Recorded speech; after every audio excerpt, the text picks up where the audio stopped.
నమస్తే, నేను ప్రశాంత్. మాజీ సీఎం వైఎస్ జగన్ గారు ప్రకాశం పర్యటనకు ఎందుకు వెళ్ళలేకపోయారు, దీని వెనుకాల మరి ఎవరైనా హస్తం ఉందా అనే విషయాలు అయితే తెలుసుకుందాము. దీని గురించి అయితే మాట్లాడేందుకు ప్రస్తుతం మనతో పాటు సీనియర్ జర్నలిస్ట్ దుర్గా భట్లమణి గారు ఉన్నారు. నమస్తే అండి. నమస్తే అండి. మేడం, ఎందుకని జగన్ గారు ఈ పర్యటనకి వెళ్ళలేకపోయారు, దీని వెనుకాల ఎవరి హస్తం ఉందని అనుకోవచ్చు? చాలా మంది కొన్ని పేర్లు అయితే వినిపిస్తూ ఉన్నాయి. సో ఇక్కడ ఏం జరిగింది అనుకోవచ్చు? ఒకటి, పాపం జగన్మోహన్ రెడ్డి గారికి అన్ని సవ్యంగా ఉంటేనే ఆయన అడుగు బయటకు పెట్టగలరు. మీరు ఒక పక్క తుఫాన్లును ఒక పక్క వర్షాలు వస్తూ ఉంటే ఆయన పాపం జారిపోతే ఎవరికి కదా, ప్రజలు మళ్ళీ బాధపడతారు. ముఖ్యంగా వైసీపీ వాళ్ళకి చాలా బాధాకరమైన విషయం అవుతుంది. అంత నైరుతి ఋతుపవనాలు ముందు వచ్చేసి మనకి ఇప్పుడు యాక్చువల్గా రోడ్లు పగిలే ఎండలు ఉండాల్సిన టైంలో ఈసారి నైరుతి ఋతుపవనాలు ముందే వచ్చేసాయి. సో వర్షాలు పడిపోతున్నాయి మనకి, భారీ వర్షాలే. ఈ భారీ వర్షాలు కూడా లెక్క చేయకుండా తెలుగుదేశం వాళ్ళు కడపలో ఇవాళ మహానాడు మొదలు పెట్టారు. ఎంత భారీ ఏర్పాట్లు చేశారో మీరు చూసారు కదా. ఎంత భోజనాలు కూడా ఒక పంక్తిలో 450 మంది కూర్చుని తినేంత బాగా ఏర్పాట్లు చేశారు. మీకు తెలుసో లేదో, ఇప్పుడు కూడా తెలుగుదేశం మహానాడులో భోజనాలు చాలా బాగుంటాయి, చాలా బాగుంటాయి. అంటే ఎంతమంది వచ్చినా కూడా ఇన్ని లక్షల మందిని ఎక్స్పెక్ట్ చేస్తున్నారు. కనీసం 5 లక్షల పైచిలకు అన్నారు. 5 లక్షల మందికి భోజనాలు 3 రోజులు అంటే జస్ట్ ఇమాజిన్ ఆ ఏర్పాట్లు ఏ రకంగా ఉంటాయి. ఇంత వర్షాలు పడుతున్నా కూడా ఆ గాలివానం తట్టుకుని నిలబడేలాగా వాళ్ళు ఏర్పాట్లు చేశారు. అయితే ప్రకాశం జిల్లా పొదిలిలో పొగాకు రైతులు గిట్టుబాటు ధర రావట్లేదని చెప్పి పొగాకుని కాల్చేస్తున్నారు, మంట పెట్టేస్తున్నారు, అంటే బాధతోటి. సో జగన్మోహన్ రెడ్డి గారు వెళ్ళి పరామర్శించాలనుకున్నారు. పరామర్శించాలనుకుంటే ఒంగోలు ఇన్ఛార్జ్ ఉన్నారు కదా, చెవిరెడ్డి భాస్కర్ రెడ్డి గారు, ఆయన ప్రయాణ ఏర్పాట్లు చేశారు. కానీ ఏదో అంటే జగన్ లాంటి వాళ్ళు మామూలు వ్యక్తులు కాదు కదా, అసాధారణంబు ధృతం అంటారు వ్యాకరణంలో, అలాగా అసాధారణమైన వ్యక్తి కాబట్టి ఆయన సింగిల్గా వెళ్ళరు. సింహాలే సింగిల్గా వెళ్తాయి, జగన్మోహన్ రెడ్డి గారు సింగిల్గా వెళ్ళరు. అందుకని పాపం ఆయన ఇప్పుడు ప్రయాణం రద్దు చేసుకున్నారు. ఎందుకంటే భారీ వర్షాలు కదా, మళ్ళీ ఆయన వెళ్ళి మళ్ళీ వర్షంలో ఇబ్బంది పడి ఆయనకి ఏదైనా జలుబు చేసి, మీకు గుర్తుందా మిర్చి యార్డ్లో ఆయన అడుగుపెట్టి తుమ్మలేక దగ్గలేక మాట రాక నానా అవస్థ పడ్డారు. ఆ తర్వాత ఎవరికి మూడిందో మనకు తెలియదు, అంటే నాకు ఎందుకు ముందు చెప్పలేదు. సో ఈ నేపథ్యంలో ఎందుకు వచ్చింది, ఈ పొగాకు కూడా ఘాటు ఉంటుంది కదా, మళ్ళీ ఈ ఘాటుకి ఇంకేదైనా తేడా చేస్తే, అంటే వర్షం పడితే ఘాటు ఉండకపోవచ్చు కానీ యాంటిసిపేట్ చేసి ముందుగానే వాళ్ళు రద్దు చేసుకున్నారా మనకు తెలీదు. అయితే ఇప్పుడు ఆయన వెళ్ళాలనుకుంటే ఒక్కడు వెళ్ళొచ్చు, మంది మార్బలం అక్కర్లేదు. కానీ జగన్ గారు వెళ్తే మామూలుగా ఉండదు కదా.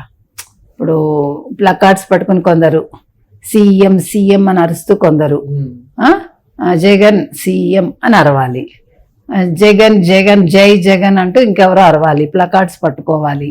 ఈ వర్షంలో ఇంతమందిని తీసుకురావటం కష్టం డబ్బులు ఇచ్చి, నెంబర్ 1. నెంబర్ 2, జగన్ గారికి మళ్ళా తడిసిపోతే మొక్క మొలుస్తాడు ఆయన, అదో బాధ. తర్వాత మరి ఎవరు అరేంజ్ చేయడానికి రాలేదా ముందుకి, చెవిరెడ్డి భాస్కర్ రెడ్డి పట్టించుకోలేదా, లేకపోతే చెవిరెడ్డి చేతులు ఎత్తేసాడా, అది కూడా మనకు తెలియదు. లేదు, నిన్నటి నుంచి నడుస్తుంది కదా మనకి విజయసాయి రెడ్డి ఎపిసోడ్స్ అంతా కూడా. విజయసాయి రెడ్డి ఒప్పుకున్నాడు కూడా, అవును నేను వెళ్ళి కలిశాను అని ఒప్పుకున్నాడు ఆయన, ఆశేషగిరిరావు గారి దగ్గరికి వెళ్ళాను. సో మరి విజయసాయి రెడ్డి ఏమైనా బెదిరించాడా ఈ లిక్కర్ స్కామ్లో, నీకుంది ముందుంది ముసళ్ళ పండుగ, ముందు అది చూసుకోకుండా నువ్వెందుకు ఇప్పుడు పొగాకు గురించి వెళ్తున్నావు నువ్వని? లేదు, ఇంకా శవం ఏది లేవలేదు కాబట్టి, శవాలు ఉంటేనే ఆయన వెళ్తారు కాబట్టి సర్లే పొగాకు రైతులది మనకు అంత ముఖ్యం కాదనుకుని జగనే మానేశారా? ఇన్ని రకాల ఆలోచనలు ఉండొచ్చు, మనకు తెలియదు. అంటే జగన్మోహన్ ఇప్పుడు కేసీఆర్ని మనం ఎలా అనుకున్నామో, కేసీఆర్ అంతరంగం అంతుబట్టదని, ఇది కూడా అంత చిక్కదు ఈయన మనస్తత్వం కూడా ఎవరికి.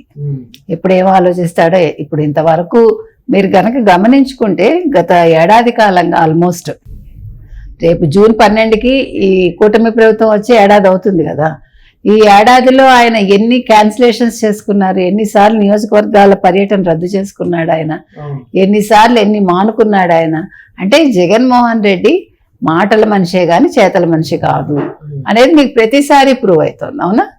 సో ఇప్పుడు కూడా అదే జరిగింది.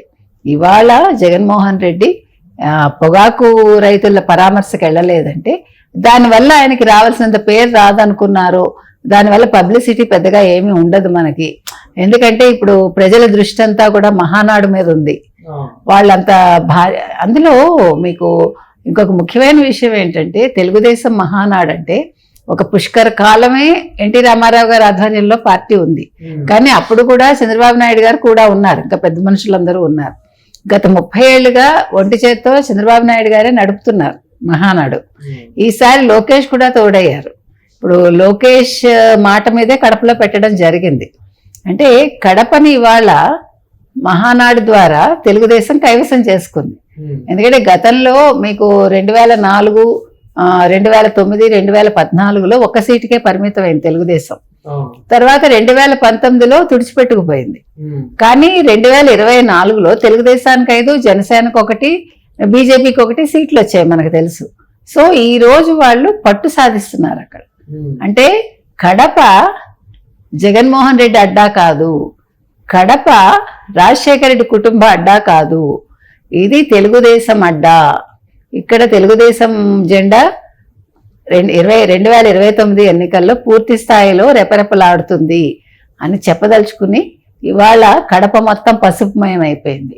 ఒక చెల్లి పసుపు చీర కట్టుకున్నందుకు చెల్లిని క్రిటిసైజ్ చేసిన జగన్మోహన్ రెడ్డికి నీ కడపే మొత్తం, నీ రాయలసీమ మొత్తం పసుపుమయం చేస్తామని ఇవాళ తెలుగుదేశం చూపించేది. షర్మిల చాలా ఆనందపడాల్సిన అంశం ఇది కదా.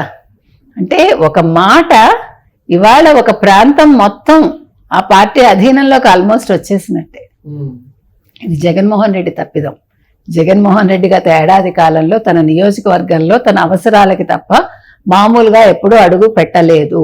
ఏ మంత్రి కూడా, అంటే గతంలో మంత్రులుగా పనిచేసిన వాళ్ళు కావచ్చు, ఇప్పుడు ఎమ్మెల్యేలు కావచ్చు, ఎంపీలు కావచ్చు, ఓడిపోయిన వాళ్ళు కావచ్చు, ఎవ్వరూ కూడా వైసీపీలో ఒక్కళ్ళు కూడా వాళ్ళ నియోజకవర్గాల్లో ఈ రోజు వరకు పర్యటించలేదు, ప్రజలతోటి ముచ్చటించలేదు. కాబట్టి ఇవాళ జగన్మోహన్ రెడ్డి మరోసారి ఓడిపోయాడు. ఎందుకంటే ఇవాళ పొగాకు రైతుల దగ్గరికి వెళ్ళి మాట్లాడి ఉంటే నీకు ఎంత మైలేజ్ వస్తుందనేది పక్కన పెడితే నీకు కొద్దో గొప్ప ఒక సేవ్ ఉండేది, కొద్దో గొప్ప నీకు ఒక విలువ ఉండేది. ఇవాళ భయపడి నువ్వు దాంకున్నావు అంతే. కాబట్టి ఇది జగన్మోహన్ రెడ్డి ఓటమికి తార్కాణం. మహానాడు తరఫున తెలుగుదేశానికి దక్కిన విజయం ఇది. Thank you. Thank you.